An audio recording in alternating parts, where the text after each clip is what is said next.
ದಲಿತಣ್ಣ ಮಾತನಾಡದೆ ಮೌನವಾದೆ ನೀ ಯಾಕೋ ದಲಿತಣ್ಣ ದಲಿತಣ್ಣವೋ ಕೇಳೋ ದಲಿತಣ್ಣ ಮಾತನಾಡದೆ ಮೌನವಾದಿ ನೀ ಯಾಕೋ ದಲಿತಣ್ಣ ದಲಿತಣ್ಣವೋ ಕೇಳೋ ದಲಿತಣ್ಣ ಮಾತನಾಡದೆ ಮೌನವಾದೆ ನೀ ಯಾಕೋ ದಲಿತಣ್ಣ ಶತಮಾನಗಳಿಂದ ಶೋಷಣೆಯಲ್ಲಿ ಬೆಂದವನೇ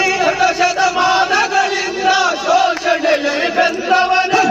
ಶತಮಾನಗಳಿಂದ ಶೋಷಣೆಯಲ್ಲಿ ಬೆಂದವನೇ ಶತಮಾನಗಳಿಂದ ಶೋಷಣೆಯಲ್ಲಿ ಬೆಂದವನೇ ತಾತ ಮುತ್ತಾತರಿಂದ ಜೀತವ ಮಾಡಿದವನೇ ತ್ಯಾಗಜೀವಿಯೇ ದಲಿತಣ್ಣ ಮೋಹವಿಲ್ಲದೆ ಎದ್ದು ಬಾರಣ್ಣ ತ್ಯಾಗಜೀವಿಯೇ